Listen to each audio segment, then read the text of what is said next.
right, hello everyone. This is Ask the Young One with CreateHigherVibrations.com. Today I have a very special guest who I was fortunate enough to have join me today, and he brings a lot of knowledge to the scope of narcissism, and I believe we will gain a lot of information and deeper understanding as to what we have actually experienced and been through. And so with that, I would like to welcome H.G. Tudor with me from narcissistic.com. H.G., how are you? Hello again, Shannon. Thank you very much for inviting me onto your channel. Pleasure to speak to you again. It's a pleasure, H.G. To start off, I wanted to let everyone know kind of how you got started and why you're doing what you're doing in order to help other people understand your kind and maybe why they've experienced, help them have a better understanding of their own experiences. Certainly.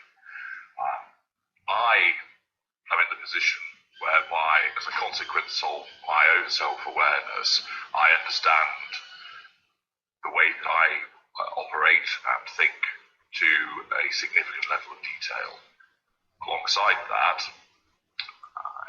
I understand the nature of behavior of many of my kind through different levels, and no doubt we'll talk about the different classifications presently.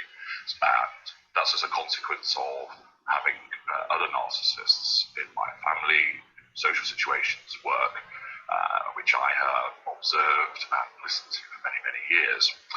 Coupled with that, I also understand my victims and the other victims of narcissists inside out, again as a consequence of observation, consideration, and the input of individuals from the medical community who I have interacted with over a number of years as part of an ongoing program of therapy.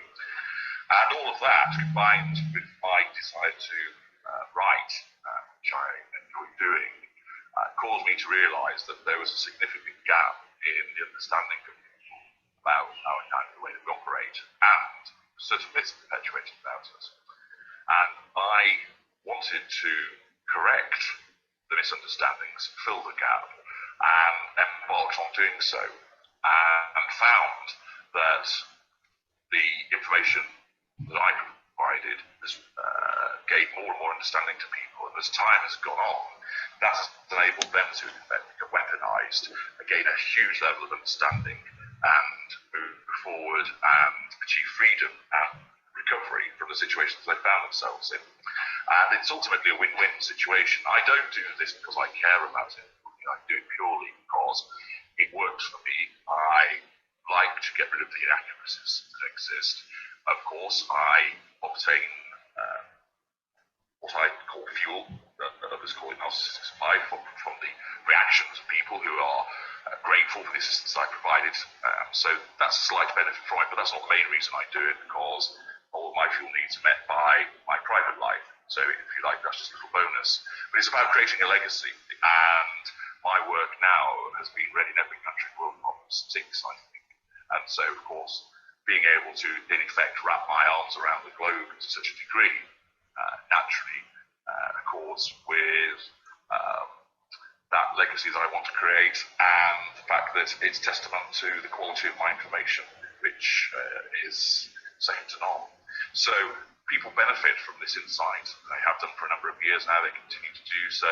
I receive extraordinary testimonials from people with emails with regard to how it's assisted them. And so my desire to correct inaccuracy, create this legacy, and gain a greater understanding of myself combines with enabling other people to benefit from this insight to assist themselves. It's assisted me a whole bunch, HG. And I don't know if I've told you. I actually one of my clients used your writings, and I believe he's bought 13 of your books. Well, I can, as I say, HG approves. He's got another 30 or so to read, so we can encourage him to get the rest of the set. Yeah. And help him further, but that's good to hear. And I believe he has, but the biggest thing was, I think when we started talking, he had spent 12 years trying to understand his situation, and until he read your books and how you explained it, did he finally understand what he had experienced over the last 20 years of his life. Well, that is a common response that I receive from people who say, if only I got your work 6 years ago. And that's a refrain I think I hear nearly every day from people. And it's a combination of the increased insight that I bring, but also the method of communicating it to people, so they actually are able to understand it in a meaningful way and apply it to their experience and gain a completely new perspective to enable them to break away from problems that they have faced, gain that understanding, and put it to bed, in effect. Right, and I think it's amazing work for me.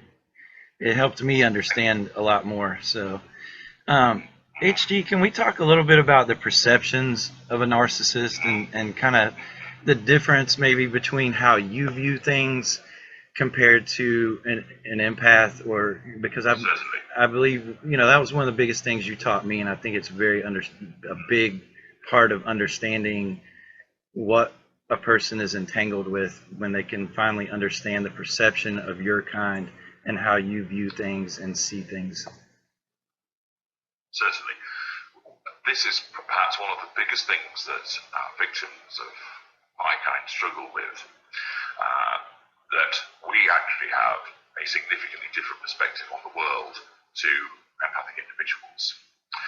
And once the victim grasps that, they will make huge progress.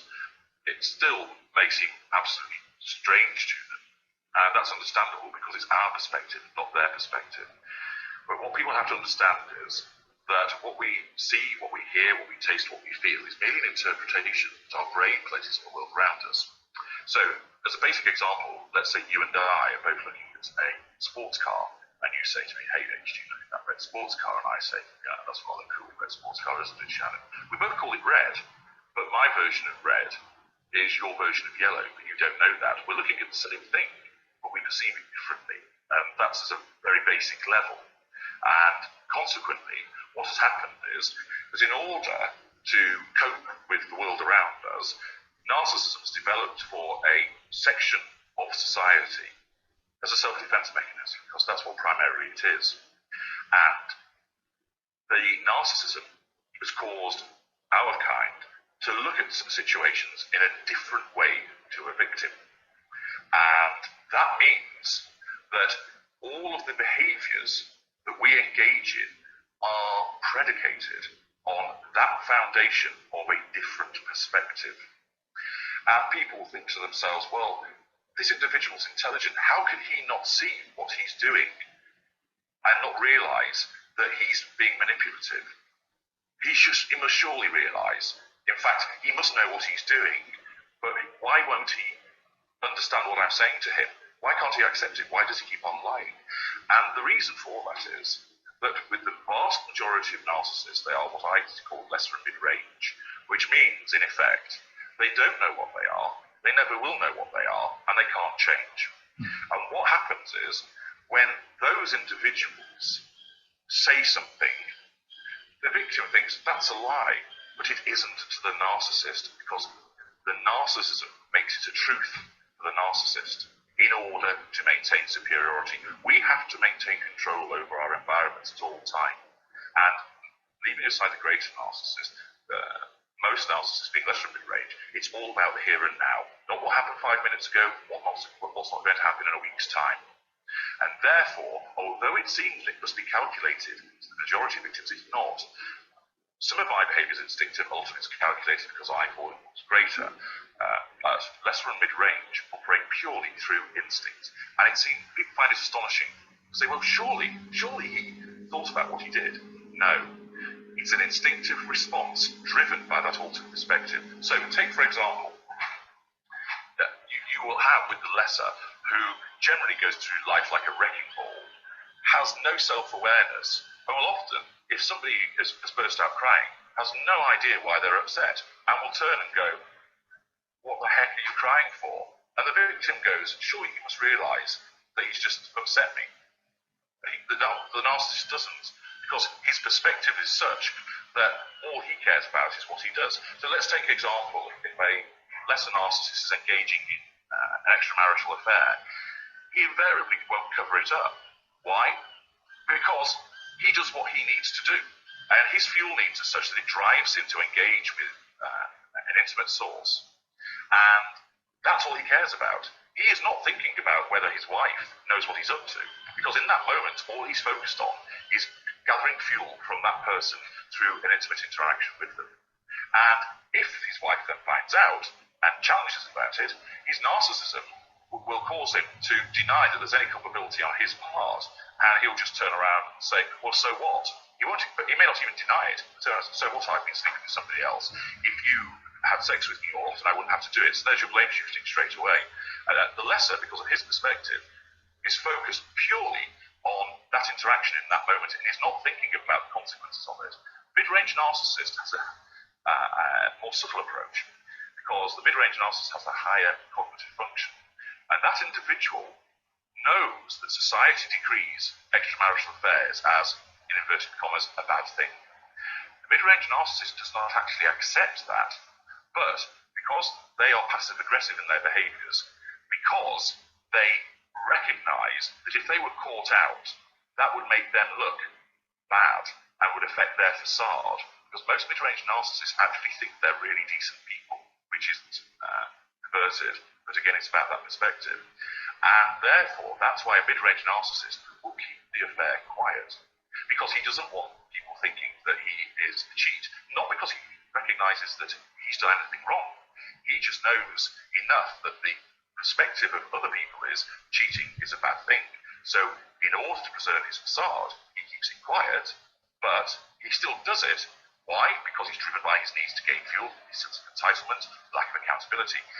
And if he happens to be caught out, he will engage in blame shifting, but originally we'll start with a denial and say, what are you talking about? I'm not having an affair. And that's the first line of defense. And when he says that, he generally believes that he's not done anything wrong. And if some evidence is put to him that breaks through his first line of defense, he will immediately attack that evidence rather than say, okay, yes, you've caught me out, I've done wrong. He will turn around and say, for instance, if that individual was filmed by the wife and she presents that evidence to him, he'll go, what the heck do you think you're doing filming me? That's really creepy. You're a control freak. I will attack the victim, again, driven by his narcissism, which tells him he's not done anything wrong. She's the problem because she's filming him. She's controlling him.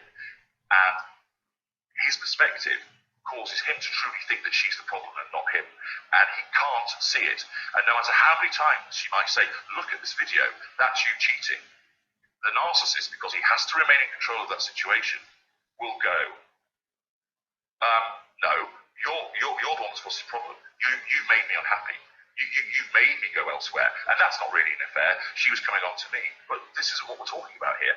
We need to talk about you and your controlling behaviour, and immediately you get the deflection, blame shifting, and so forth. And that's all driven by that perspective, because the lesser and mid-range narcissist see the world whereby they are the victim, and the true victim, if we call it that, is the aggressor and is the perpetrator of the abuse. That's why you get so many narcissists that will go and report people to the police. They don't sit there and think, I know I've done wrong. What I'll go and do is call the police and blame them instead. It doesn't work like that. They genuinely think that the other person is the problem, because the narcissism causes them to do that. It rewrites history. It alters their perspective based upon that foundation of an altered view of the world. With a greater narcissist, we know that we're telling lies, but our craft, if you will, enables us to do it far more convincingly, because we don't have any sense of guilt and remorse or conscience. We don't care. And indeed, the greater invariably revels in the game playing, because we can do it to such an extensive level. So the majority of narcissists, being lesser and mid-range, have a perspective whereby they are never at fault. They haven't done anything wrong. They're entitled to behave in the way that they do. And they are utterly incapable of either seeing that they've done anything wrong, or if they can acknowledge that it's seen as wrong, they don't accept that they're at fault. So, for example, a mid-range narcissist might say, I know you get upset when I don't speak to you for a week, but if you didn't nag me, I wouldn't need a timeout. So what's actually happening there is the mid-range narcissist recognizes silent treatment is deemed as wrong, but it's not his fault, it's the victim's. So he's entirely justified in what he does. The greater narcissist knows what's going on. We do operate through some instinct, but largely we know what's going on, but we still drive those behaviors to manipulate because we effectively enjoy doing it. That's amazing. It still blows me away to actually hear you saying these things in your voice, and it's and it's difficult for people to understand because many times people speak to me and they say, "I've been ensnared. It must have been a great narcissist. He knew what he was doing." When I break it down, they realise actually no, it wasn't, and it's understandable people think that way. Why? They don't have the information and insight that I've got. They're also in the middle of the maelstrom, so they can't look at it objectively. Whereas I stand back from their situation, I have no emotional investment in it. When you've been running around in circles, it does seem like the narcissist is purposefully calculating what he's doing. But the majority do not, because it's instinctive behaviour. It comes across as calculated, but that's because you're looking at it from your perspective, not that of the narcissist. Right. And some people really, really struggle with this concept, and they keep thinking, but he must know. No. Some have no idea that it's wrong. Others realise that people deem the behaviour wrong, but it's entirely justified. Why? Because the narcissism will always make the fault of the victim. Right. It has to. The narcissism is a hermetically sealed self-defense mechanism, if you like, that twists and rotates and adjusts second by second in a never-ceasing quest to maintain superiority over everybody else and control. And that's where the hypocrisy comes in. That's where the gaslighting comes from. That's where all of the manipulations stem from. The manipulations, silent treatment, physical violence, word salad, deflection, projection, pity plays, all of those things are weapons in the armory of the narcissist that are deployed by narcissism in order to maintain that superiority. If one doesn't work, then it will shift to another one. Or the narcissist will have to make forced to break off and seek control elsewhere. Wow. Yeah. I can relate. I remember, and it's almost every conversation I have with a certain person in my life, I'm usually the one that ends up the blame for everything, which I recognize. I recognize it now. I see it coming. Yeah. And the difficulty is, Shannon, sorry to go across you, is when you are in that situation as a victim, initially you don't actually know what you're dealing with. You don't know you're dealing with a narcissist. So, because of your perspective, you think to yourself, okay, this person is arguing with me, but I see that their stance is untenable based upon what I know. And therefore, what happens is, because empathic individuals have a strong sense of decency, it's one of their empathic traits, they are truth seekers, they have a sense of justice, they have this driving force that causes them to want to prove to the narcissist that that person is incorrect and that they are right. It's not done by the victim to be haughty or to say, I'm right, you're wrong. It's done because the victim wants to resolve the conflict that's occurring. They want to get to the truth of the matter and resolve things. And the desire to heal, to fix, to resolve is another strong trait. And this is where it's perverted. Our behaviour actually allows you to exercise your empathic traits to the maximum. And that's why you end up being drawn to us as well. Because, if you will, your empathic traits get exercised, they get a run out with the narcissist. Because we are the very things that your empathic traits try to affect the most. But regrettably for you, you can't actually achieve that. But you don't realise it at first because you don't know what you're dealing with. Then, when you have some understanding of what you're dealing with, you then have this battle between cold, hard logic and your emotional thinking. And cold, hard logic, when you know what you're dealing with, and I this is the first golden rule of freedom. Once you know, you go, you get out, and you stay out. It's a very simple concept. But your emotional thinking wants to feed your innate addictions to the narcissist. It wants you to keep engaging with the narcissist. And that might be by coming and spending time with us. It might be text messaging us or bringing us up. It might be doing things for us. But it also is driving you to talk about us and to think about us. All of those 5 things, I call them the 5 fingers of engagement, cause you to feed your addiction, and it keeps your emotional thinking going. And your emotional thinking is crafty and conniving. What it will do is it makes you think you're behaving logically because it jumps on your empathic traits and corrupts them. So take this for example. An individual is with a narcissist, and all of a sudden they find out that narcissist who they thought was their boyfriend is running around town with a new woman. The victim has not been told the relationship's over, has not been told why it's ended, and can't work out why on earth this person is with someone new so quickly. Now, if the individual operates from logic and knows that person's a narcissist, you obey the golden rule of freedom. Okay, he's disengaged from you. Don't go anywhere near him. He's allowed you to get out by disengaging from you or discard, some people say. You have to stay out, but you don't. Not at first. Why? Because your emotional thinking wants to feed your addiction. And what it does is it says to you, you need to go and talk to him to find out why it's over. You need to go and talk to him to find out why he's done what he's done and why he's with her and why is she better than you. And those thoughts go through the head, and that sounds logical, doesn't it? I need to find out. I need to get some closure. I need to get to the truth of the matter. And so that empathic trait of being a truth seeker is grabbed by the emotional thinking, twisted, and forces the victim to keep trying to engage with the narcissist. And so they ring up, and they cry, and they plead, and they get nowhere, because the narcissist is going to give them the answers, and the more that they try and get those answers, the higher their emotional thinking is, so they keep going, and they keep going, and they keep going, and they don't listen to logic, because logic, if it was sat on their shoulder, would be saying, stop, this is a narcissist, get out, stay out. He won't give you any answers. He is only going to make things, he doesn't actually want to know you now, because he's with somebody else. And if you keep trying to engage with him, he will lash out at you with the line hoovers to make you go away. But the victim thinks, I need to know, or I need to tell him what an arsehole he is for treating me this way. So your empathic trait of justice needs to be catered for. So you think, no, I'm not taking this lying down. I'm going to tell him what a douchebag he is, and I'm going to tell all of his friends. Forget it. Because that's continued engagement, and that's a product of emotional thinking. And it crops up in so many different ways. It crops up from people saying, well, I've not blocked him on my phone because I want to show that I can resist his hoovers if they come through.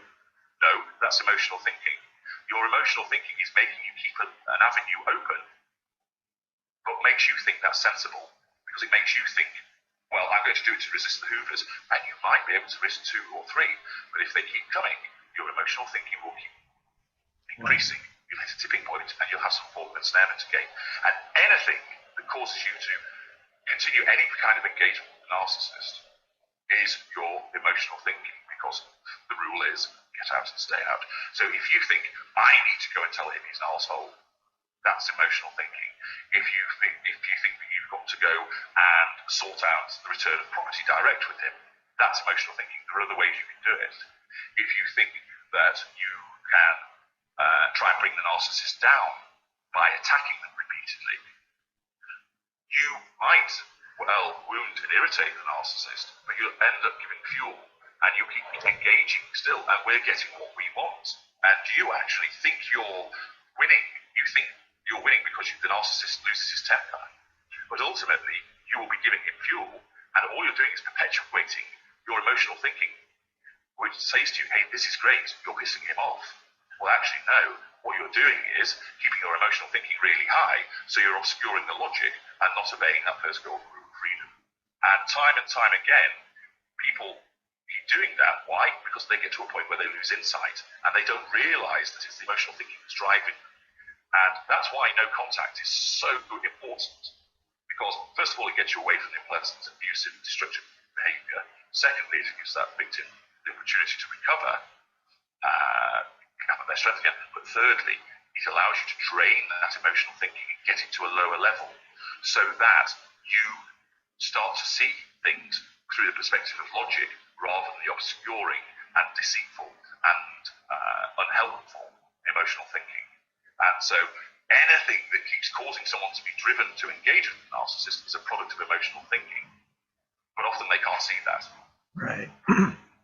Right. And that, I believe it takes a while to actually break free and come to those terms of no contact and start thinking. Yes, because your emotional thinking, when you've been in the internet with the narcissist, your emotional thinking is very high. So if you escape, which is rarer or more likely to disengage from, your emotional thinking is still at a very, very high level.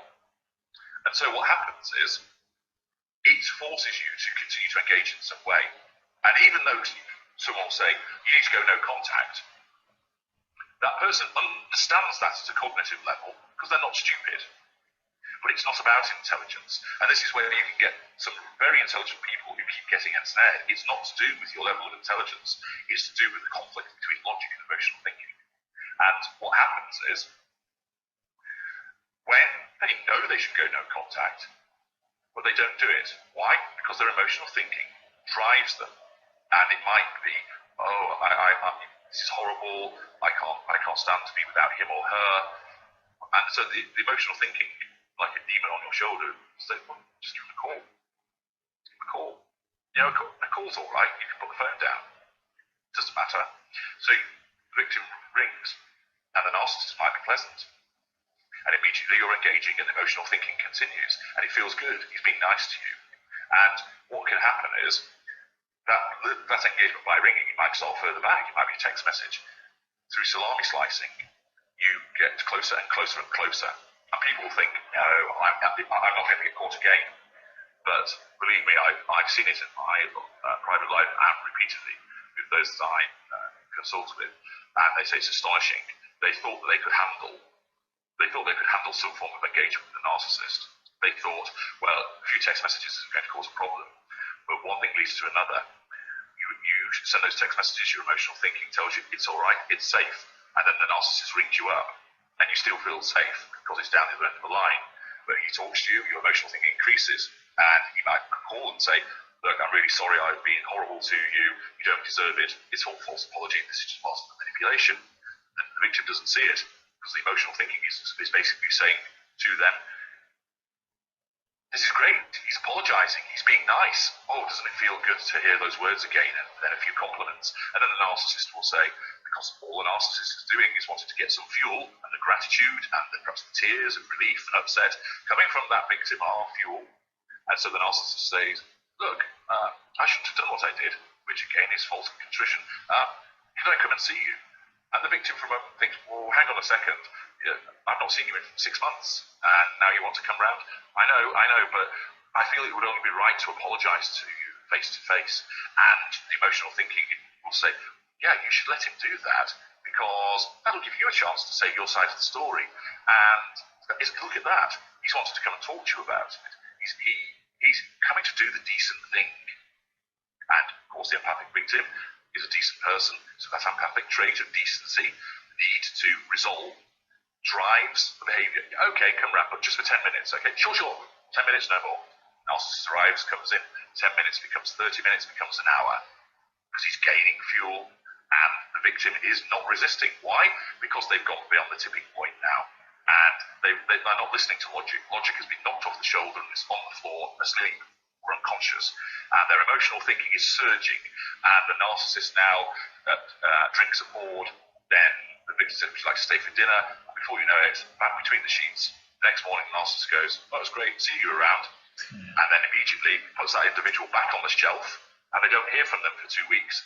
And the victim goes, what the hell just happened? He's gone and done it again. I can't believe I fell for it. And that's what can happen. Because it's little by little salami slicing tactics. And that's why you never put your head in the lion's mouth by going, well, I can deal with him a little bit. No, you might be able to do that and walk away, but you shouldn't take the risk. Because the risk is your emotional thinking will rise and it will take you down a particular path where ultimately you will be manipulated and badly treated once again, and your recovery goes backwards and you're left kicking yourself thinking, I just made a fool of me again. Why do I keep falling for this? You keep falling for it because your emotional thinking is too high, and that's why you have to go no contact, get out, stay out, get that emotional thinking down to a low level and keep it there. And what will happen is, if the narcissist happens to bump into you on the street one day, but you've not seen that narcissist for 6 months and your emotional thinking is low, you will not talk to that narcissist. And even if he comes across oozing charm, large S, and goes, well, hi, great to see you, I love your hair, hi, you're looking good, your emotional thinking won't make you engage. Logic will just go, he's a narcissist, walk away, and you'll do it, because your emotional thinking is no longer controlling you. But if you stay and start talking, then you get on that slippery slope again. But that's what will happen through the instigation of no contact and applying what I write about and obeying directions I give. If you stay away and impose total no contact, and that means you don't think about the narcissist, you don't talk about the narcissist to your friends, you don't sit around wondering about what he's doing, you don't stalk him on Facebook. Some people think no contact is just having no interaction on the phone or in person. It's not. It's much bigger than that, because any form of engagement drives emotional thinking, which then can cause you to be pulled back in some way. So you have to impose a total no contact, so your emotional thinking will come down, so that if the no contact is breached, because it can happen, you can be ambushed. The narcissist might turn up in some way you didn't expect to see them. Because your emotional thinking is far lower, what you will do is you will respond with logic. I need to stay out. He's a narcissist, and you'll walk away. The good thing is, when you do that, the good thing for the victim is it will wound the narcissist by doing that, because you ignore the narcissist. You make the narcissist feel unimportant. Their fury will ignite. They might try manipulation, but if you walked off and got your car driven away, there's nothing more that the narcissist will be able to do, and particularly if you've got no contact in a solid way. And what that then means is the effect of that wounding for a period of time makes it less likely to be wounded thereafter. The wounding fades with time, but in that immediacy, the biggest wounding we can ever suffer is for you to ignore us in person, because there's different levels of how we get wounded. So a lot of detail there, and you listen patiently as I've gone through all of that, but there's a lot to pack in with all of this behavior. So. Yeah, that's a lot of detail. and I truly, this is how I think. I believe the encounters with your kind are lessons for us, for the empaths, to raise their own level of inner healing and emotional intelligence. And I believe an encounter with your kind is the ultimate challenge to that to gaining our own emotional intelligence within ourselves. In a retrospective way, I agree with you that what you can do is utilize what has happened to you to have that self-improvement, to utilize the experience perhaps to address issues you may have. However, what you don't do, of course, is think, I'm going to engage with the narcissist again in order to increase my emotional intelligence, because that is clearly not the right thing to do. But you can utilize what has happened in the past to learn those lessons, to increase your own logic defenses, and indeed, for some people, there are significant underlying issues that they need to address in themselves, and the experience with the narcissist perhaps brings them to the fore and actually allows them to tackle those things. That doesn't happen with everybody, but with certain people, they have those issues, and in a way, the interaction with the narcissist brings to the fore and exposes what those issues are, and they can work on those to their own benefit. Right. Yeah, and I agree with you completely. I would not recommend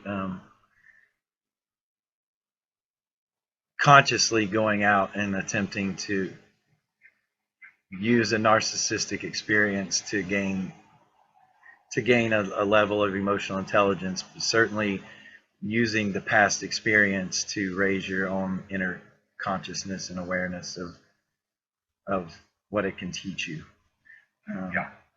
Now, also, H.E., the latest book that I was looking at was Sitting Targets, and in that you talk about how the narcissist chooses their victims or their targets, I guess, and things that you look for when in that process. And can you talk a little bit Yes, about that? certainly. Again, remember that the bulk of narcissists operate in an instinctive way, and that instinct is driven by the perspective, which then affects our behaviours. And therefore, the majority of narcissists do all of these things at an unconscious level. Creators have a great more conscious of the decision-making process, it's more calculated. That's why we're more dangerous.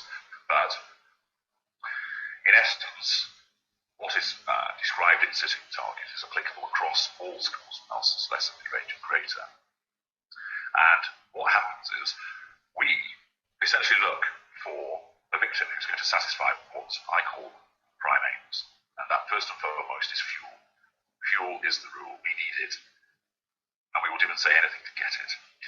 We also look for character traits. And what that is we look for certain aspects of an individual that we can harness and add to us as we bolt that person on, if you will, so that we utilize their character traits to our benefit. So that might be, for example, if the victim who's ensnared is a doctor, a medical doctor, and the narcissist will utilize the trait of that person as being a doctor to their own benefit.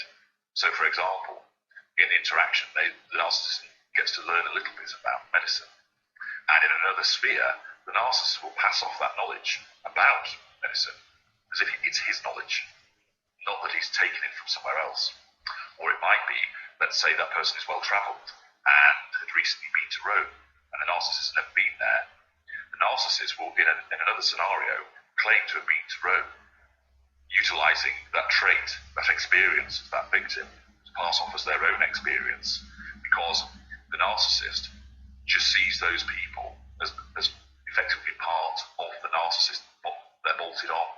And so their experiences, their traits are utilised by the narcissist elsewhere to be more impressive and to allow other people then to provide fuel. The third part of the prime is residual benefits. That might be that person has money that the narcissist can have, or can use their car, or it gives them somewhere to live. Or it might be that person has lots of networking contacts that the narcissist can utilise. So we look for fuel, character traits, and residual benefits. Again, the majority of narcissists, that's done unconsciously. They don't know that's what they're looking for. In order to get those things, we need a particular victim that will have empathic traits, class traits, and special traits. Now, the empathic traits, I mentioned some earlier on: honesty, decency, being a good listener, strong moral compass, a sense of justice. Some people have those very strongly, others less so, but there's a range of empathic traits. And where those empathic traits are in existence, what that means is that person is going to be easy to seduce, because as I explained earlier on, we are the very thing that allows the empathic person to exercise those empathic traits. So they will be drawn to us. So if that person's got lots of empathic traits, it's more likely that they're going to be drawn to us, because at an unconscious level for the empathic victim, they are exercising those traits by their engagement with us. The class traits are dependent upon the cadre of the narcissist. By cadre, it's somatic. People probably familiar with cerebral. Elite, which is a hybrid of cerebral and somatic, and victim narcissist. So the cerebral narcissist instinctively is looking for someone who's well read, somebody who is fairly intelligent, who has an interest in politics, for example, or the arts. The somatic wants somebody who may well have money, or is interested in money, or that they're very good looking, and they exercise regularly, and they like dining out at nice places, and they like shiny trinkets, and they like to go on holiday. And the victim narcissist will be looking for someone who is very much a caretaker, someone who will effectively mother them, who will run around and cook and clean and look after them and soothe their aching limbs and rub ointment into their aching feet, etc. And the class traits are such things as if that person is in effect damaged because they've been sucked in and chewed up and spat out by a narcissist previously, because that tenderizes them for the next narcissist to come along. And there's a range of other special traits, class traits, and empathic traits, which are detailed above. And so the narcissist instinctively recognizes those traits. In a way, we can sniff them out. We can almost see them in that person. And the greater can see it in a more calculated way. So, for example, I identify somebody as a potential victim, and I note, for example, that this person volunteers at an animal shelter. So that tells me that person has a lot of empathy, is compassionate, is kind, is decent. So a few boxes using ticks there. And so I then decide that I will find out more about this individual. And I ascertain their name, and I find out their social media profile, and I look at that, and I see, oh look, this person likes going on holiday. So that's a somatic trait that's catered for. Goes to a gym and works out regularly. Somatic trait that's catered for, which will also satisfy the elite. And there's a whole range of ways that's described in the book as to how, either instinctively or through calculation, we ascertain what the victim is going to provide to us that makes them the ideal target for us, and why we go after that person, and why it's done in the way that we do, and what it is about our victims that causes us to be drawn to them. And so all of those traits basically are like beacons to the narcissist, and they manifest in lots of different ways, through behavior, through the things that the victim might say, the places they go, and we pick up on all of that, and that's what draws us in to the individual. That's outstanding. I think I've mentioned this to you before. Like, for me, it's, I don't know, becoming conscious and returning back to self-love, and like it's sent me really deep on a spiritual path, and it's like I don't know how to explain it. I guess I know it's more of an energy thing. I think certain emotions are inside of us, unhealed emotions and things like that create or put us on a level that can attract your kind, I guess. And I suppose described as energy. You may well be describing certain things which I would determine as special traits, and it's an alternative label, I suppose. Yeah. And if you see it in that way as relating to your own issues and the energy that's involved, as long as you recognise that that is what is causing the attraction of the narcissist, all well and good. We're just perhaps it's being given a different label, but as long as you recognise that as an attracting factor. And it's worth pointing out, often my readers will say, if only I could not be an empath anymore, if only I could switch off these traits. Well, you can't. And why should you? Right. It's who you are. What you have to, you will always attract our kind.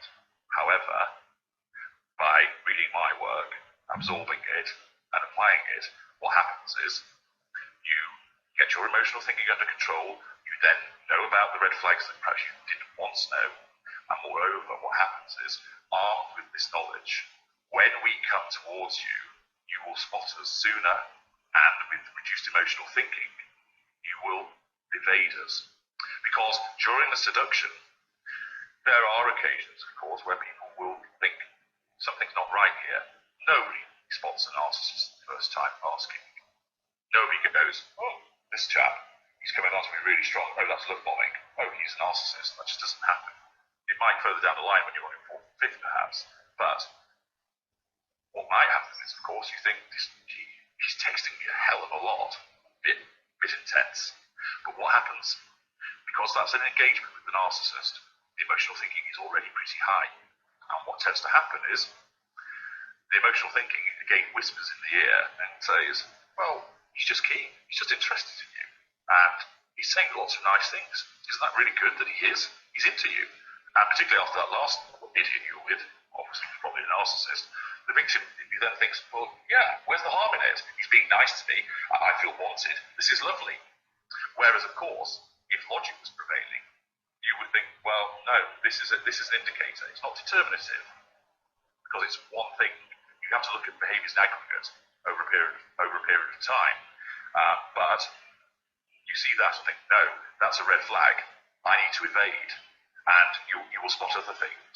And this is part of building a logic defense, which is something that I teach people in consultation as part of moving forward after they've removed themselves from a narcissist to ensure that they don't get caught again, either by the same one or more appropriately to avoid other ones. Because many people realise when they look back, they have a pattern of being ensnared repeatedly by narcissists, and indeed, there are some times where people have gained knowledge, but then been ensnared again, right. And they can't understand why it is. And it's all very well acquiring the knowledge. You have to deploy it. It's a little bit like having a library full of my material, but not going in it. You've got to go in there and apply it. And your emotional thinking doesn't want you to. It wants you to ignore the red flag, and it will explain it away. And often the narcissist will explain it away. So, for example, if the victim said, can we just slow things down a little bit? Now, that will then, of course, when the victim says that to the narcissist during seduction, what's happening is the victim is doing that politely and pleasantly, so they're giving some positive fuel to the narcissist, but they're actually challenging the narcissist, because what they're signaling is, I'm telling you how you should proceed, and of course, we must not be controlled. Now, what tends to happen during seduction is the narcissist, because things are generally going his way, manages to maintain the fury inside and doesn't blow up out of it. Unless a narcissist might do, and sometimes that's why a narcissist might break off the seduction, because they've been wounded or challenged, and they erupt. And at that stage, because the victim hasn't been completely ensnared, the victim goes, I just told him to slow things down, and he completely lost his temper with me. What an arsehole. I'm not seeing him again. There you've had a lucky escape. But that usually doesn't happen, because the narcissist manages to keep control and will say, yeah, you want to calm things down a bit? Yeah, okay, that's no problem. But it's just because I'm just so in love with you. Oh, there we are, the L word's mentioned, and the victim's emotional thinking soars, and they immediately forget about what they've said about calming it down, because their emotional thinking got them, and they fall into the arms of the narcissist, and bang, they're ensnared. And that's how the emotional thinking overrides the logic that's warning you that's a red flag, and that's how people get caught again. And so when you spot them, you've got to act on them pretty quickly, but you have a window of evasion before that emotional thinking gets hold of you.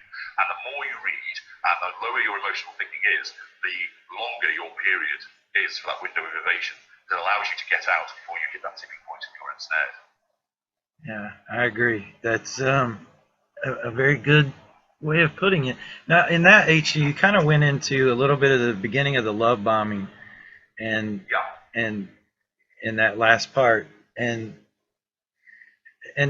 something I wanted to really ask you about, because there's a lot of things that I see, especially in support groups, is not understanding what you kind of just covered, a lot of the love bombing in the beginning, and then there's the devalue stage, because for you, there's always the beginning, and then there's at some point there's going to be a devalue stage.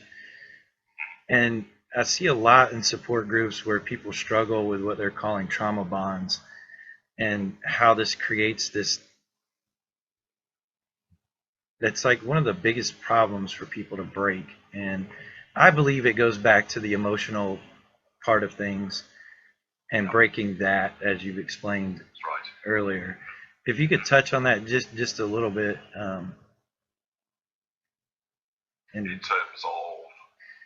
In terms of how the love bombing and devalue stage kind of maybe works hand in hand with creating that deeper can't leave your kind alone afterwards. Sure. Okay. Love bombing, of course, is everything's rosy in the garden of love, and we create that illusion of being this wonderful, caring, so into you, likes all the things that you like, etc., etc.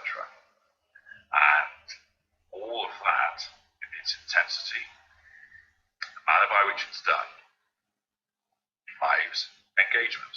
And engagement with the narcissist means emotional thinking. And so you are led to think, this is wonderful. This is the best thing since sliced bread. This is fantastic. He's brilliant. We're going to get married. He's asked me to move in with him. And a friend might say, you've only been seeing each other for 4 weeks. Well, the victim won't go. Do you know what? Yeah, that is a bit quick, isn't it? Something's not right. The emotional thinking is so high that the victim will persuade themselves by saying, yeah, I know it seems a bit quick, but when you know, don't you? Love at first sight. And he's my soulmate, he told me that.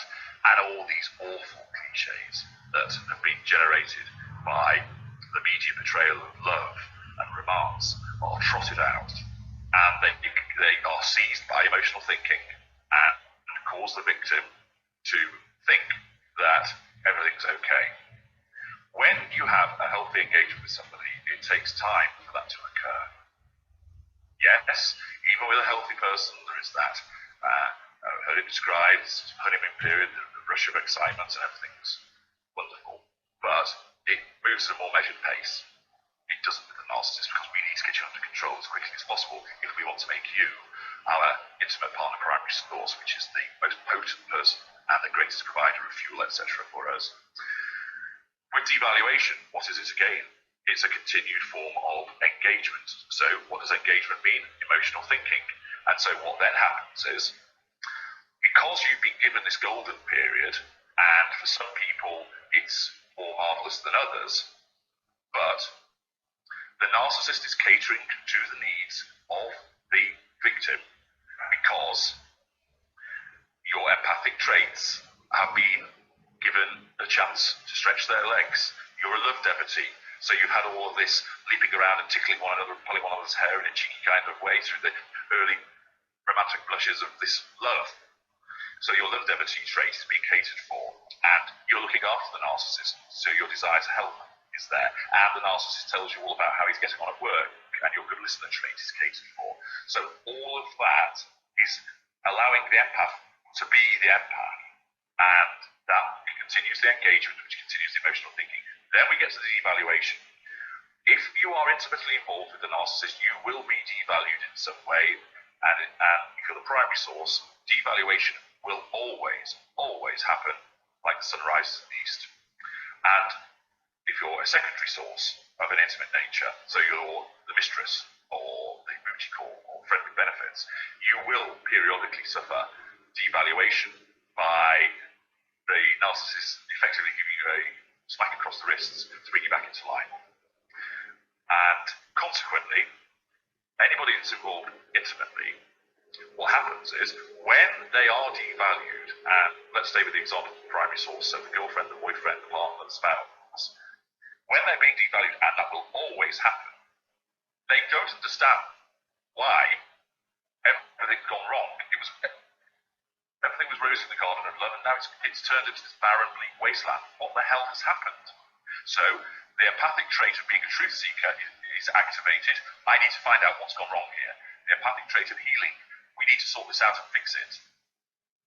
And because that person doesn't know what they're dealing with, once again, their empathic traits are being exercised. They are being the empath because the narcissist behavior allows them to be the empath. That means they continue the engagement. What's the matter? Why won't you talk to me? Why are you being horrible to me? Why were you flirting with her? And then that engagement continues to drive the emotional thinking. And so what happens is the emotional thinking cons the victim by saying, well, everything was all right before, and it was brilliant, it was wonderful. So if you've had it once, you must be able to get back to it, mustn't you? So come on, let's fix this thing. And most empaths have that desire and that perseverance, that tenacity to try and sort things out. And what's driving it is their unconscious need to continue to be with the narcissist because the narcissist is allowing their empathic traits to flourish, even though it's detrimental to them, ultimately. So even though that person thinks, well, he's so horrible to me, then the emotional thinking will kick in and go, yeah, but sometimes he can be really wonderful to you. Well, that is not acceptable Because even if the narcissist is wonderful to you 80% of the time and horrible to you 20% of the time, that is not a healthy relationship. But again, the emotional thinking cons and say, oh, well, he's great with me most of the time. Oh, really? Well, that isn't acceptable. The victim thinks that it is. Because their emotional thinking cons them, because they haven't got the insight to suddenly go, actually, I'm being abused systematically. This person, even if they don't spot that they're a narcissist, think, this is an abuser, I need to get away from them. But it doesn't. And the trauma bonds that are described are, in effect, the bonds that arise from the victim being allowed to be the very thing that they are, empathic, but bonds them to somebody who is allowing them to be what they want while systematically beating them up in some form. So it's a completely twisted and perverted relationship because the empath is allowed to be what they want to be at an unconscious level, but it's actually no good for them.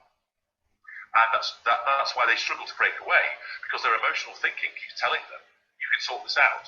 And what they don't do is realize initially what they're dealing with, and their emotional thinking will say to them, well, maybe it's because he's tired, or because his mum died 2 weeks ago, or he's having problems at work, or then also happens. The victim starts to blame himself. There must be a reason for this behaviour. Well, there is. It's called narcissism, but the person doesn't realise that.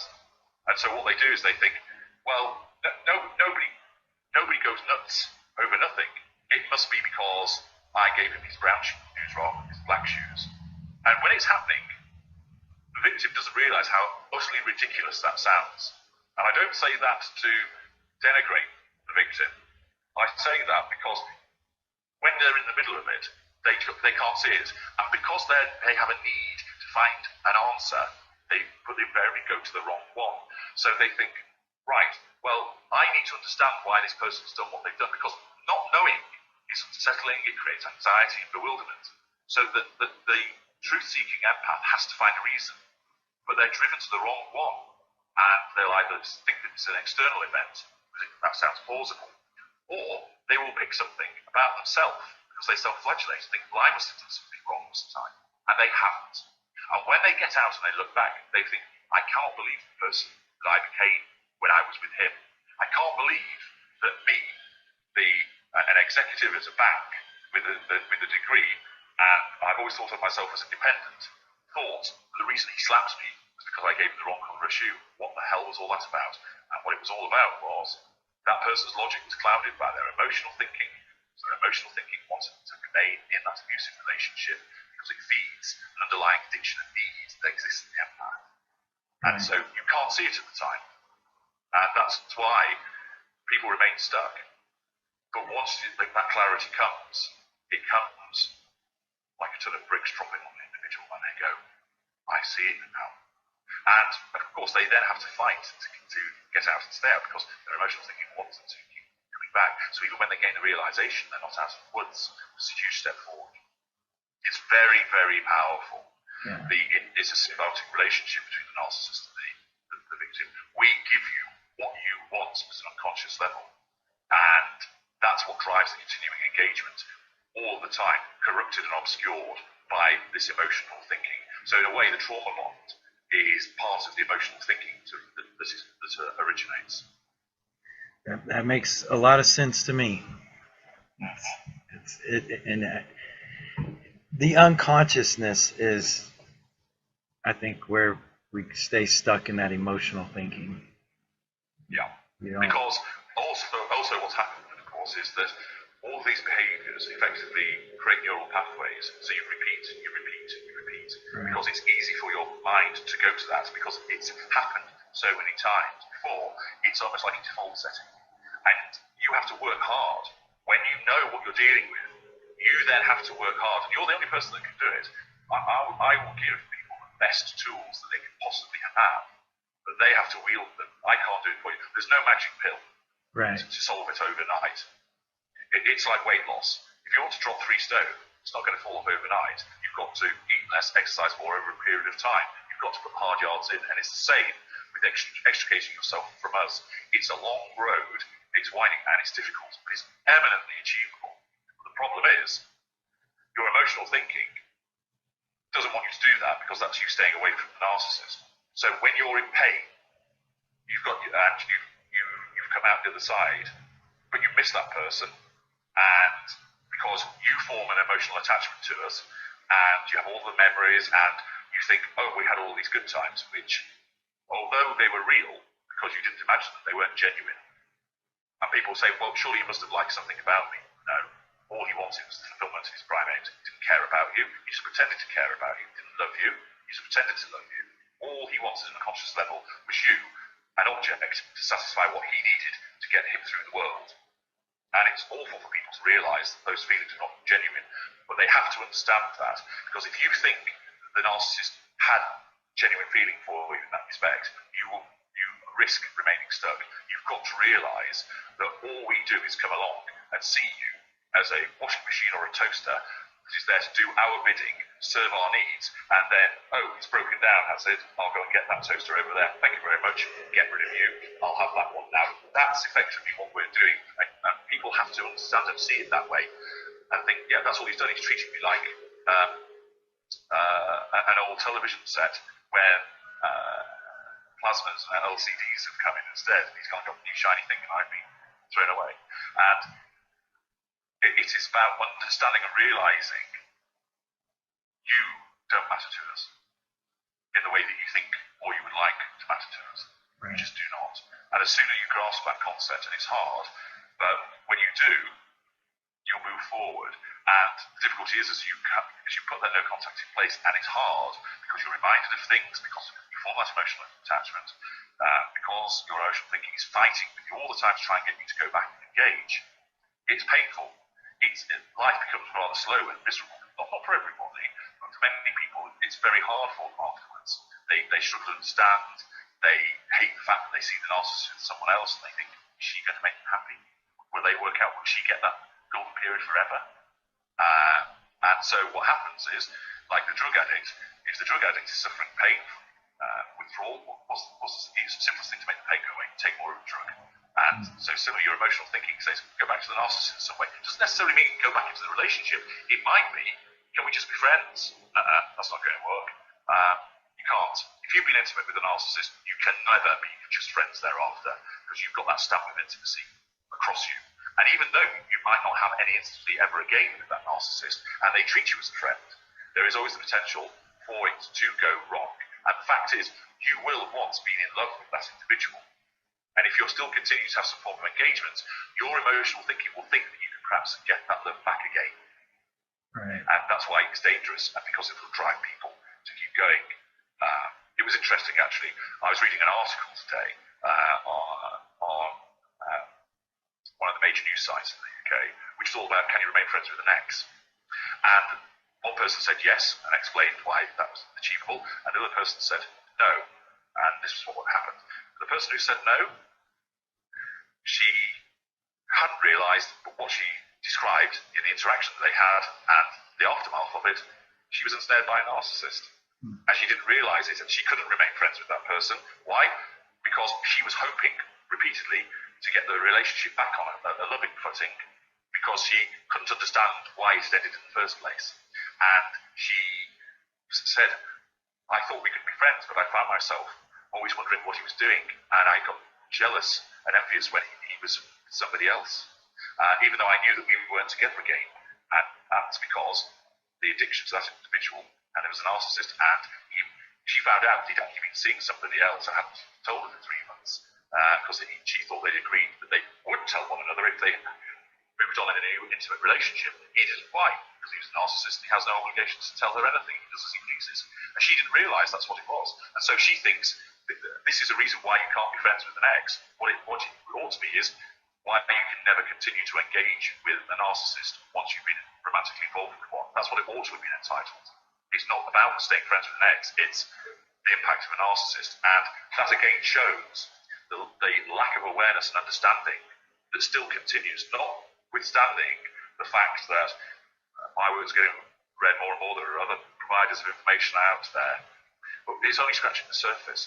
And the problem and this is where there is something that very much that victims who have become weaponized can start to do things, and this includes your good self through your platform, is to start telling the world that concepts such as he's a commitment phobe is bullshit. That the concept of he's just not into you is nonsense. The idea of he has commitment issues, or that she's high maintenance, or he's a sex addict, all of those things are narcissists, but they are described as something else. And mainstream media, relationship advisors are guilty of perpetuating these fuzzy, soft, touchy-feely descriptions for what is actually dangerous behaviour for a person. And, for instance, talking about twin flames, what an absolute load of rubbish. That is narcissism. That's a narcissist and victim. And romanticising it as twin flames. I remember reading on a site about it, and I just thought, no wonder people get caught if they fall into this. And it's because people dress it up as something that it's not. They make it sound less dangerous, and people are dismissive of it. And it's a very serious situation, because you can testify to this as a consequence of what's happened to you, Shannon. Many of the people listening to this will say, my life was turned upside down. I lost the person I thought I loved. I lost myself. I was beaten up. I was raped. I was left financially distraught. My children were taken from me. I lost my job. My health suffered. I fell out with family and friends. Why? Because you were ensnared by a narcissist in some description. But people think, oh, no, he's just a jerk. He's just an arsehole. He's just a player. She's just hysterical. And yes, one has to be mindful of not labelling everybody as a narcissist, but it's far more prevalent than people realise. And the problem is, so many behaviours are dressed up as something else, so people don't realise what it is. I'll give you another example. I was speaking to one of my clients, which related to the ensnarement of a family member by a narcissist, and she'd realised what had happened.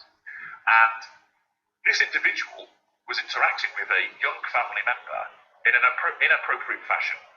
Not sexually, but there's a disparity in age which wouldn't happen in a healthy dynamic. And the way that it was explained away, that the narcissist was saying, oh, she's my muse, and that's why, and that was that's why I'm always contacting her, that's why I'm ringing her in the middle of the night, that's why I'm text messaging her all the time, that's what I'm putting on this pedestal, that she drives me, she inspires me. And people think, oh yes, well, that's artistic temperament, isn't it? He's just intense, and yes, she's his muse. No, that person's a narcissist, and the concept of a muse is just a device that dresses up the love bombing and idealization of a narcissist in that dynamic, but it's called something else, so it becomes somehow acceptable to people. If you were to ask all the artists in the world, do you all have muses? Probably 80% would go, no. But what happens is, the 20% that do, who are narcissists, invariably are well known and successful, because those traits of the narcissist drive them to prominence and fame. So the world at large thinks, if you're a successful artist, you do have a muse, don't you? So this behaviour that he's engaging in, that's just the artist and his muse. It's acceptable. No, that's the narcissist and his victim, but it's being dressed up as something else. And this is happening over and over and over again, and people don't see it. And the media continues to publish articles which dress it up as something else. And television programmes. Sex and the City was horribly guilty of this behaviour. There were narcissists left, right and centre in that show. Was it ever mentioned? No. And what happens?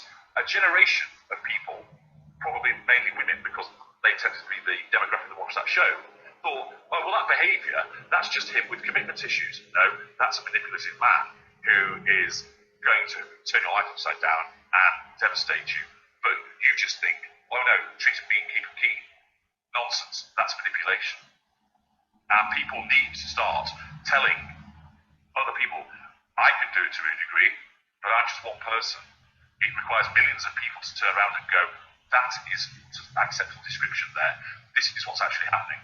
And eventually, that will create a greater awareness, and these euphemistic terms will be pushed to the wayside, and people will see it for what it is. And even if somebody's labelled a narcissist, and perhaps they aren't in accordance with the DSM, their behaviour is likely to still be abusive. So even if it's a narcissist or highly narcissistic, if that behaviour is having an impact on an individual which is detrimental to them. That's a form of abuse, and therefore narcissist or narcissistic, use the term abuser then instead, but don't call it twin flames. Don't call it the push and pull of a tempestuous Mediterranean relationship. Call it what it is. It's a victim and an abuser who invariably is going to be a narcissist or is highly narcissistic. Start saying what it actually is. People shouldn't be afraid. People are actually told, oh no, you shouldn't be banding it around. You shouldn't be making these assessments yourself of people. That's control. That's probably narcissists telling people don't use the terms. Right. Not because the narcissist recognises it, but it's again about part of the control. And so people should say, no, if I recognise that behaviour is abusive to me, I will say so. And if I determine, and they of course can come and talk to me about it, I'll assist them. You don't have to have that nailed-on diagnosis in accordance with all of the various criteria, because that's just one way of looking at it. The way to look at it really is, if you want, you could get rid of the term narcissist and just call it an abuser, but make sure that's what you call it, an abuser, because that's what it is. Don't call it a man who's mixed up. Don't call it a woman who's got issues. Say what it is. That's an abuser. Therefore, stay away from them. Right. So if you like, we can get away from all these different terminologies and categories if you want. But the thing is, if you say narcissist, there is a stigma that comes with that. People don't regard it as a good thing. So the use of the label has power, but people shouldn't be afraid to use it. I'm not giving carte blanche to people, point left, right, and centre to everybody, and at the slightest unusual behaviour, go, he must be a narcissist. You have to be somewhat measured about it to look at it as an aggregate of behaviour over time. You can't do this as a knee-jerk reaction. But people need to start identifying it, stating what it is, and making their voices heard in chat rooms, on comments the below the line sections, and say, actually, what you're describing here, so-called relationship advisor in tabloid newspaper in Britain, this isn't all of these trendy dating terms that you've devised. This is the relationship between a narcissist and a victim, and it's abusive, and people ought to know that. Right. Make it clear. Yeah, I agree. I know in the U.S., like I don't watch a lot of TV, but recently I've watched a few things, and like even on TV, you're starting to see, especially with Donald Trump in office, the mainstream media using the word narcissist. But even in TV shows, you're starting to see the word being put out in scripts. It does appear, but not as much as it should. What's very interesting, and many of my readers comment about this on my blog, that once they've absorbed and applied my work, they find a huge amount of, if you like, almost academic satisfaction in that they'll watch a show and they'll go, oh, look at that, that's a narcissist at work there. I'd have never seen that before. So a classic example at the moment, the show that's been spoken about by my readers, by a number of them, called You, and it's to do with stalking. Well, the man involved there is a narcissist, but it's not, as far as I understand, I've not watched the programme, I'm going off what my readers have told me, the word's not being used. And so another opportunity of what is perhaps a rather good programme by all accounts, there's a missed opportunity to say what it actually is. And interestingly, I read an article by an organisation in Britain which helped the victims of stalking, and the article was about that very programme, and talked about the issue of stalking, which is a serious issue, but again failed to recognise in the article that this was a narcissist work, and didn't mention it. If they had, and they actually then understood what that meant and what the behaviours behind that, it would enable those people to understand that stalking is part of the armoury of the narcissist, and therefore, if you realise that's what you're dealing with, you can then apply better tools to defend yourself with regard to this stalking. But again, people don't realise that that is what they're dealing with. Not all stalkers are narcissists, admittedly, because sometimes it's somebody who has a particular different mental disorder that's driving it. But a lot of the time, the bulk of stalkers are narcissists. Why? sense of entitlement, no boundary recognition, lack of accountability, is hoovering, wanting to control, and that's what's going on. And this show, by all accounts, is an interesting and thought-provoking and very good portrayal of a stalker and his victim, but they're not actually saying what it really is, and there again is another missed opportunity. Right. HD, I want to ask you. I have a lot of people that are still entangled and still married, and they're finding it hard to be able to escape. Do you have some tips and things that you would suggest for people in those situations? Okay. Whether you're married or cohabiting or even boyfriend and girlfriend, when you're ensnared and romantically, it is actually very difficult to deal with the situation. And what people have to do is, and this is where the bridge, and this segues from what I've just been talking about, you need to build a bridge from the world of narcissism into the world of relationships generally, so that people, they suddenly realise, actually, I am being abused, and I can't do anything to make this abuser better. I can't fix them. I can't fix this relationship. I have to get away from them. And so that's the starting point. Recognise that what's happening to you is narcissism, or at the very least that you're being abused. And then the next step is, the only thing I can do about it is control myself. I can't control that person, because the abuser has to be the controller, not controlled. And therefore, if you try and control that person, they will continue to manipulate, because they are intrinsically designed to reject your attempt to control them. You aren't trying to control them. The narcissist, the abuser, perceives it that way and will fight against it, and that's why the ensnarement continues, and that's why the dance goes on, and it can't be fixed. So, realise, you can't fix that person. You can't affect them. You can't influence them. The only thing you can do is build your own defences. Look to your own defences. So, realise what's happening to you, and when you do, you get out straight away. And what do? You impose no contact, and you look to my work as the best way of imposing that no contact is solid, and also to prepare for that as well, to give your no contact the best possible chance of succeeding. And yes, it's difficult because, as I've explained, the emotional thinking will keep trying to pull you back in.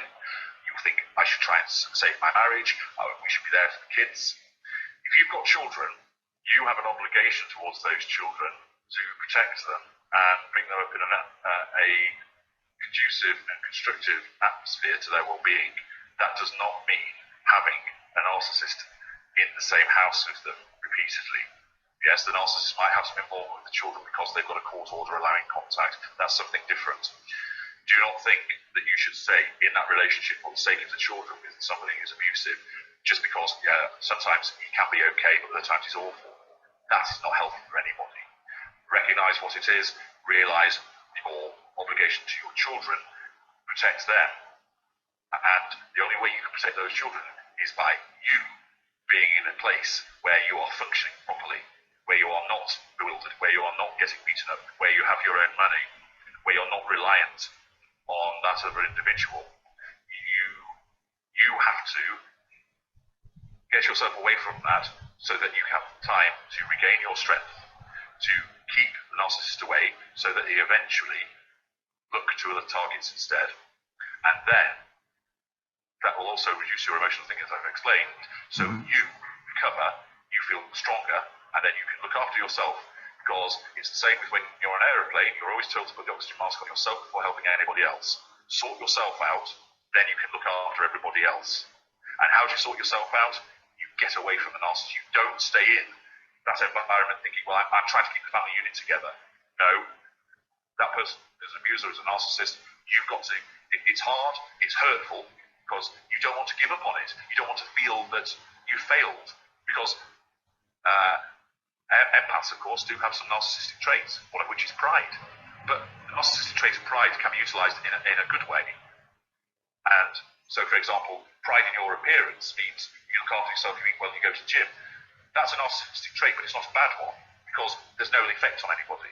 But if that narcissistic trait gets out of control, so that you go to the gym at the expense of looking after your children, that you buy the most expensive healthy food for you, but bills aren't getting paid for the family, that impacts on people, and therefore that becomes unhealthy narcissism. But so the victim, they, through their pride often, think, well, I've got to make this work. I can't see that I can't stand to think that I've failed.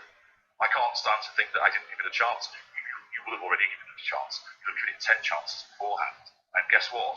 It didn't work. So why would the 11th be any different? Because it won't. So whether you're married or cohabiting or in a romantic relationship, the key to it is recognize what you're dealing with, act on it, and get away from it. And that's the fundamental thing. Don't think you can gain closure from the narcissist. Create your own closure. Don't look in those early stages to get revenge on the narcissist. You'll mess it up. You'll get sucked back in. Or you'll just continue to go to war with the narcissist. And you'll give the narcissist fuel, and you're being drained. And even though you might think that you're winning or not, don't think you can't fix that person. You can't heal them.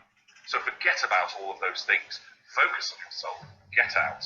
And once you do that, it will become easier. And through what I've written, through the consultations, I can give you all those tools that will enable you to do that effectively and give you the best possible chance. You've got to put the effort in, as I've mentioned.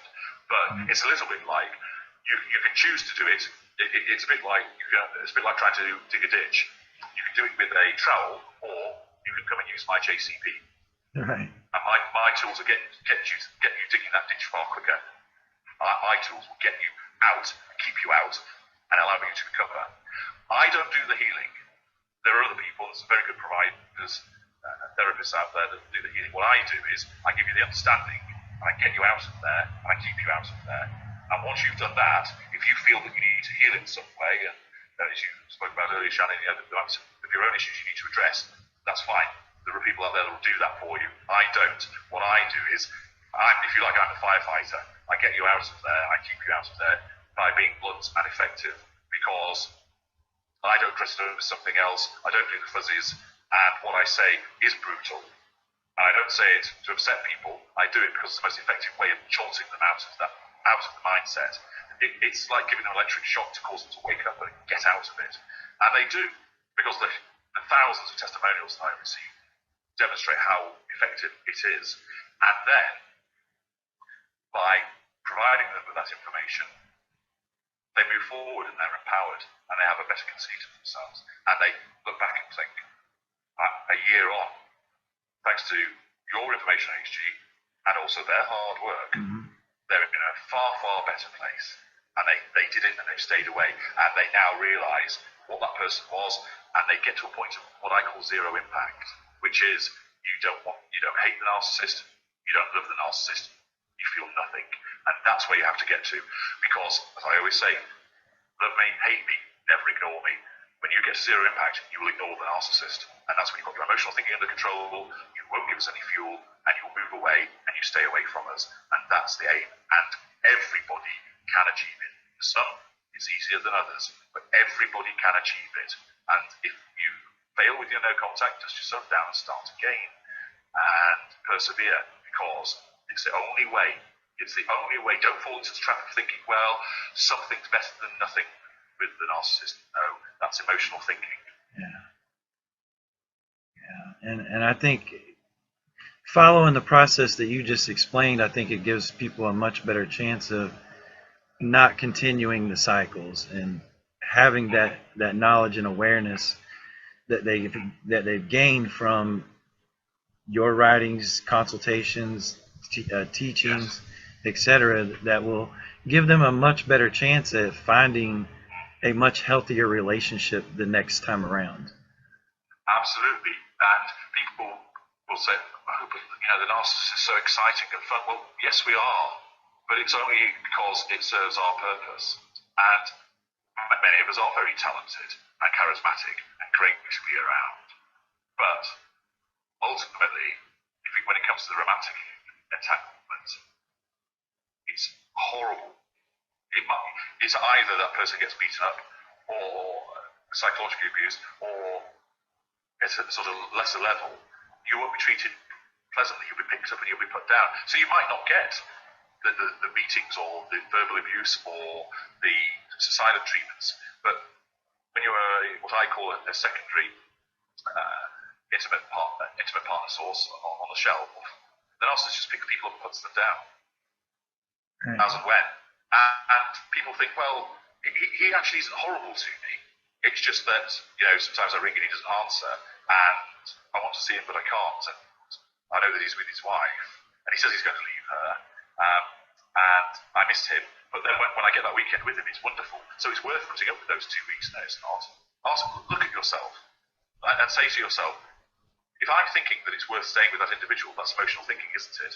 Because I've now identified this individual's a narcissist. My dynamic with them is not that's from a primary source, it's a secondary source of an intimate nature. And all that's happening is you might be a dirty little secret who's met in the backs of cars, motel rooms, and you have no real interaction in the life of the narcissist because you're compartmentalized. Or you might actually get to go to certain events with the narcissist, but then you hear nothing for 3 weeks because he's involving himself with perhaps the primary source or other intimate secondary sources. You as a human being want a fulfilling relationship where you're respected, and the person that you love loves you back, and you spend time with them in a mutually beneficial, respectful manner. Somebody who picks you up and gives you a fantastic weekend and then bother with you for 3 weeks and throws some comfort crumbs, that is not worth tolerating. But people do. Why? Because their emotional thinking causes them to do it. And if they actually realise what they were dealing with and thought, actually, do you know what? This isn't about me being the other woman. It's actually, this man's a narcissist and he's treating me like an object. I'm on the shelf and I'm off the shelf. I deserve better than this. I'm going to impose no contact. And of course, the emotional thinking fights and says, yes, but, what if you keep seeing him? He might well leave his wife. Well, no, he won't. It's been going on for 2 years. If he's not left her now, he never is going to. And I've seen in instances where there's somebody, there's a site, I believe, which is dedicated to supporting the other party in an affair. And none of these people realised that what was happening, they were all ensnared by narcissists.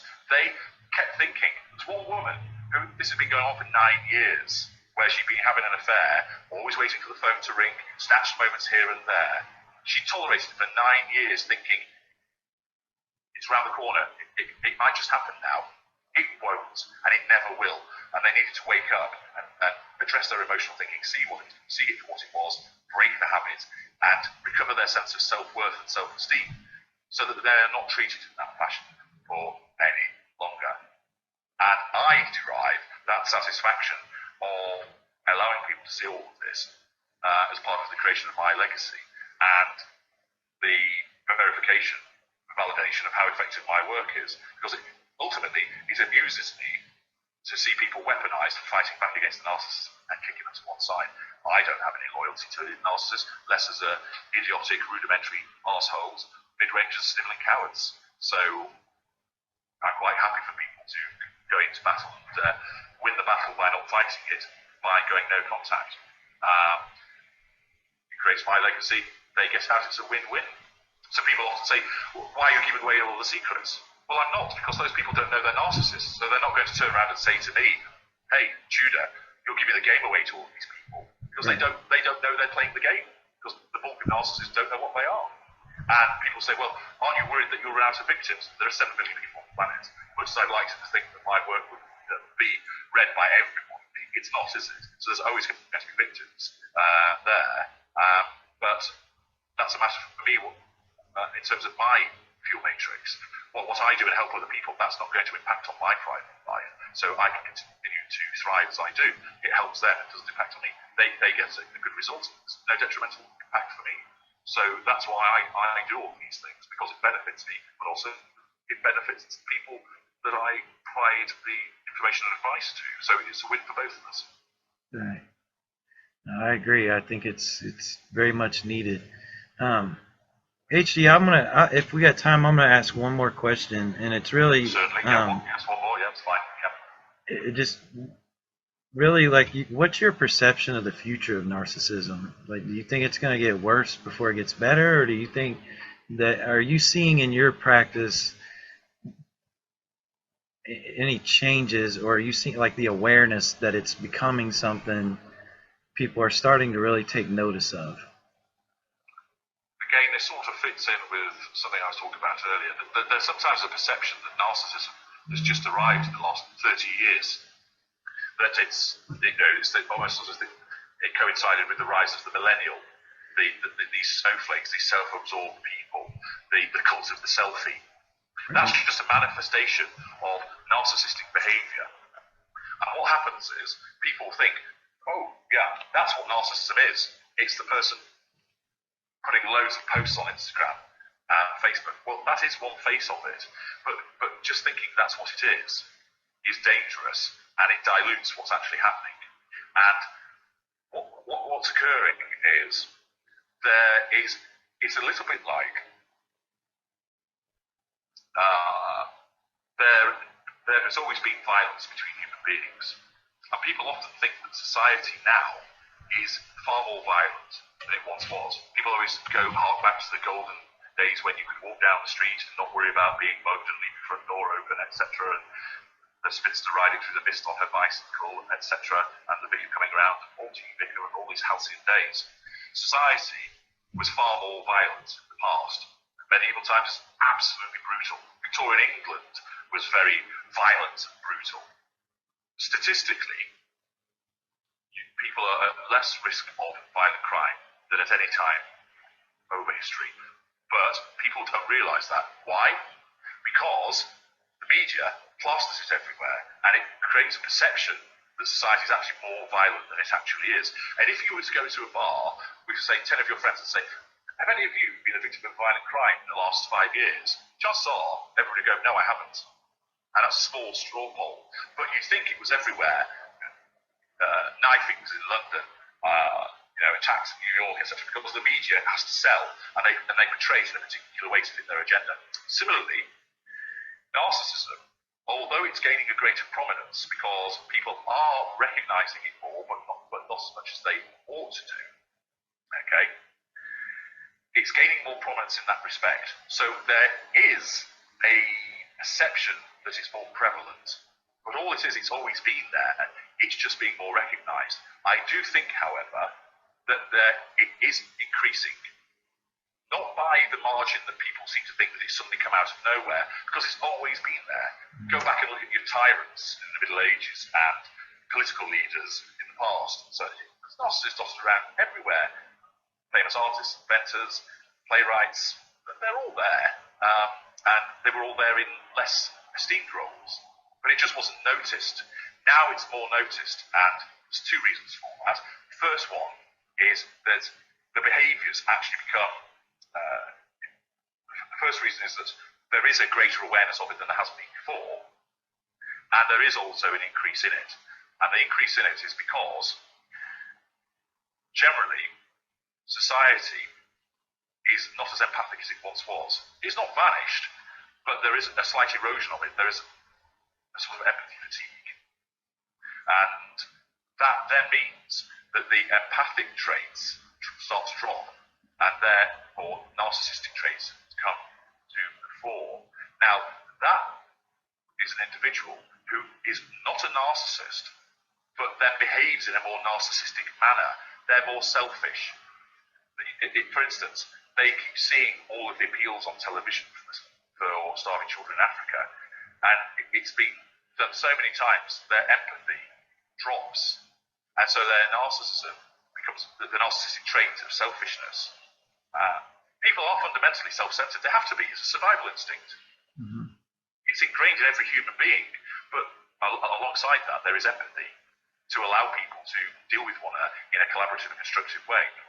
But empathy has become fatigued in certain instances, and therefore the narcissistic traits that everybody has, in certain people, they become more prevalent. And so selfishness becomes more obvious. And so what you've got is probably the number of narcissists that there are is slightly more than it has been because there's a growth in the world population. But there is, on top of that, a strata of more narcissistic behaviour because a combination of the erosion of empathy and a societal shift towards being self-absorbed. In the 80s, it was all about your sort of golden gecko behaviour. Greed is good, survival of the fittest, masters of the universe. You don't have that so much now. Well, they're still there, but you don't have that so much now because of the financial crisis. What exists now is being replaced by a societal approach. Sort of, it's the cult of the celebrity, the posting stuff on social media, and social media is behind this increase in narcissistic behaviour, but not necessarily an increase in narcissists. And so you've got to remember it's always on a spectrum. So you've got the narcissists who have no empathy and are the most destructive, and then you have narcissistic individuals who have some empathy, but it's very low, and are generally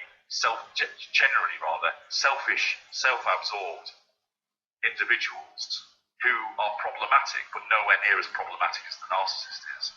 And so you've got that, and then you've got people who basically just are normal, in inverted commas, who are trying to get through life the best they can. They've got some empathy and they've got low narcissistic traits, and it's really about, they're not particularly self-absorbed, they just want to get through life and look after them and their family. And then you've got people who are empathic, and then you have the empaths, where their empathic traits outshine their narcissistic traits. So they are the carers, and they are the people that go the extra mile.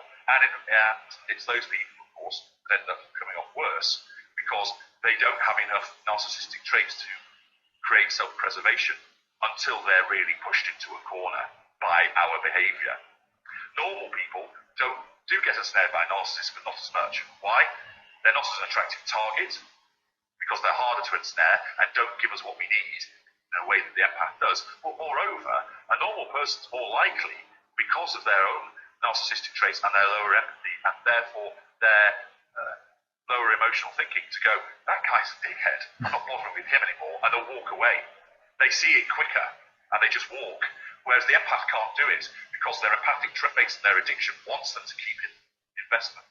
So ultimately, society, I think, is more narcissistic, the reasons I've explained. Yeah. And I think there has been an increase in narcissists, but perhaps not by the proportion, because people realise what it is people are starting to see it more. It's always been there, and the numbers have probably just increased as a consequence of the growth in population, but it just becomes more apparent. People are seeing it for what it is.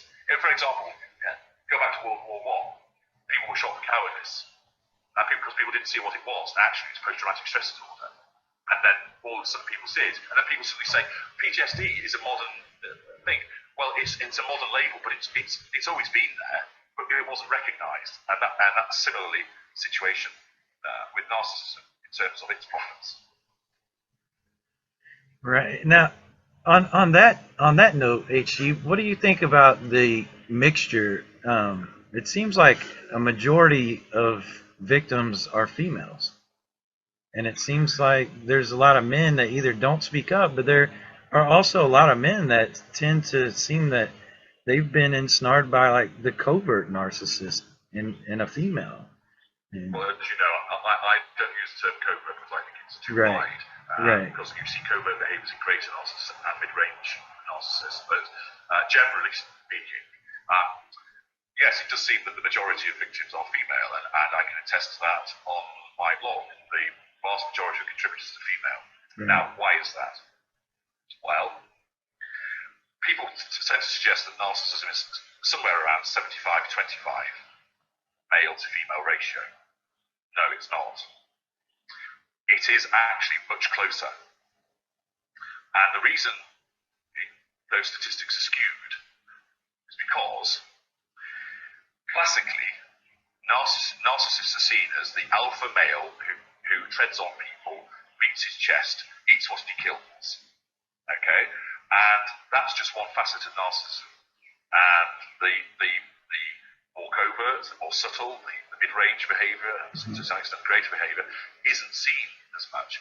Now, there is a greater proportion of mid-range narcissists who are female rather than male, but they are not identified. Mid-ranges are particularly difficult to spot. Lesser narcissists are easy. They're the wife beater. It's Billy Bullshit who's always bragging about his achievements when everybody knows that he's a loser. And it's the guy who's always falling out with his family and getting into fights, and he loses his temper in an instant because he's wounded and he's in nighty fury. So lessers are easier to spot because there is they are more overt in their behaviours. They don't tend to operate with a facade because they just have no self-awareness of their behaviour and how it looks. And therefore, they are blunt instruments, they're wrecking balls. So that's easy to spot. And generally, there are female lessers, but more lessers are male. And that means, therefore, that when people think about narcissists, they tend to think in those terms of either the brutal lesser or the ultimate high achiever in the captive industry. And again, there are female graters, but there are more male graters. Where the bulk of female narcissists reside are in the mid-range category, but they're often not spotted. And also, they tend to be given an alternative label in terms of a disorder when they are actually a narcissist.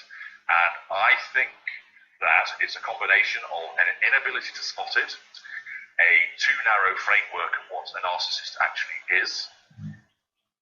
Moreover, they're difficult to spot because they portray themselves as nice people, but they are the office gossip, the office politician. They are the person who is always sulking. I don't say that somebody who sulks is a narcissist, but someone who sulks a lot is invariably going to be a narcissist, because that's a form of doling out a silent treatment. And those behaviours are ascribed to something else and are not seen as narcissism, and they tend to be used more.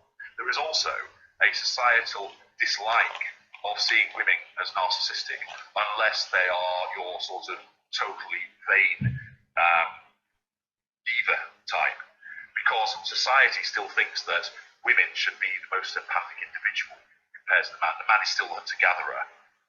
He defends the cave still, and the woman is still, despite the strides in equality that have been made, that the woman is still the one that raises the children and is the caregiver more than a man. Those perceptions still exist, and therefore there is a reluctance to give the stigmatized label of narcissist to a lot of females when it's a more subtle behavior. It can be just as destructive.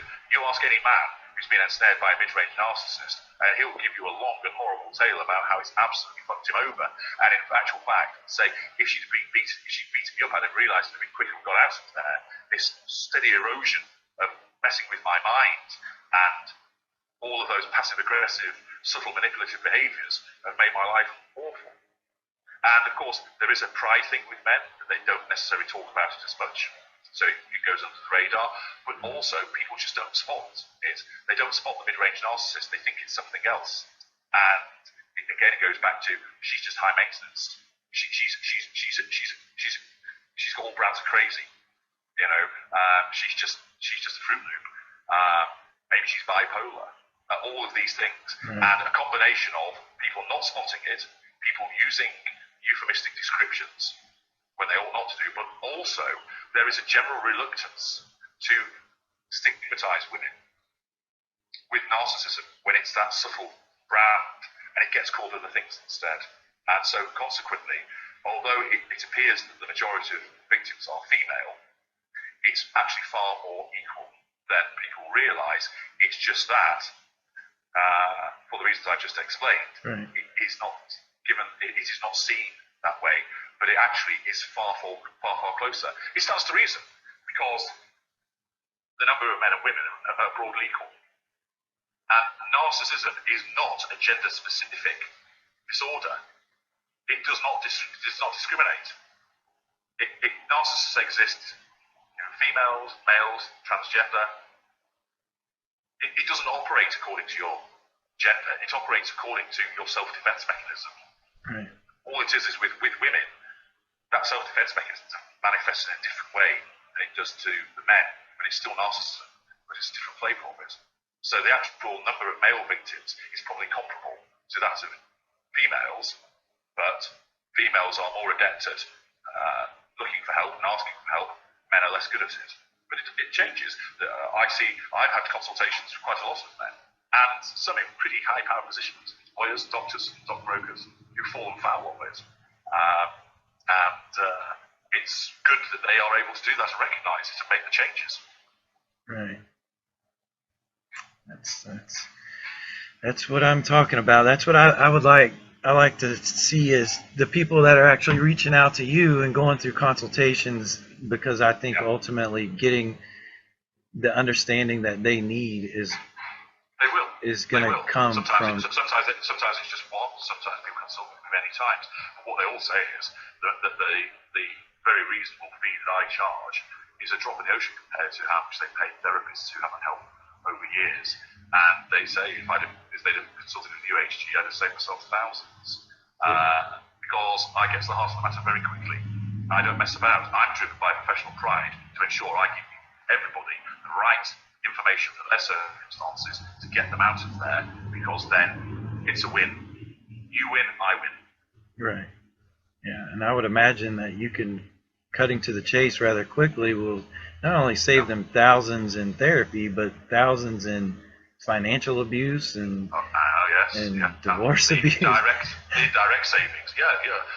Similarly, when I consult with people who are going through divorces, I explain to them, you have to understand all of these things about the way that the mindset of the narcissist and how this will play out. Right. And they apply it, and they get the result far quicker, far less aggravation, and far less expensively, because they suddenly realise, oh, I was approaching this problem from my perspective. Well, of course you would do, because it's your perspective. But it's not going to be the right way of tackling it. You need to know what your opponent's thinking, and I can tell you that. And then you don't have to like it. Right. And you can still sit there and think, my God, I just think you guys are batshit crazy. Fine thinking it. It doesn't offend me, because it works for me. It works for us. But my role when I'm advising people professionally is to give them the advice they need to solve their problem. That's what it's all about. I don't care what you think about it. Let's just get it sorted. Right. And I think it's the number one way to get to it is to get a deeper understanding. And for me, it's hard for me to go on a daily basis and think and try to, I have the ability to put myself in another's shoes and attempt to see through their perception, but seeing through your kind's perception is very difficult for me. So I think that's when your consultations, your books, your blog, and those things are very valuable for someone like me. Indeed. And it takes time, but that's the material that will get you there. Absolutely. Yeah. So with that, I want to thank you so much, HG, for joining me today. We're almost 2 hours talking, and as always, it's extremely valuable information. And I like the sound of my own voice, and thank you very much for having me. It's been a pleasure to speak to you, and I hope listeners have found the information I've provided useful, and that they take steps to address the situations that they're in. And once again, thank you for extending the invitation to talk to you, Shannon, and good to do so. And absolutely, and I'm going to put the links for people how to contact you in the description of this, and I want to probably put links, because you have you said earlier upwards of 30 books on Amazon, and I know something that helps. Closer to 50 actually. 50, okay, my bad. Yeah, and there's more in the pipeline, but I'm so busy with various matters. There's plenty more I need to tell people that will help them and give them understanding. But yes, if the links that. Yeah, I want to link them, but also want to mention, because I think you have control over this when you put your books on Amazon, is Amazon Unlimited. And if you have an Amazon membership, Kindle membership, it allows you to read HG's book. You can return the book and get a new book from his collection and kind of go through the list, or you can buy them outright.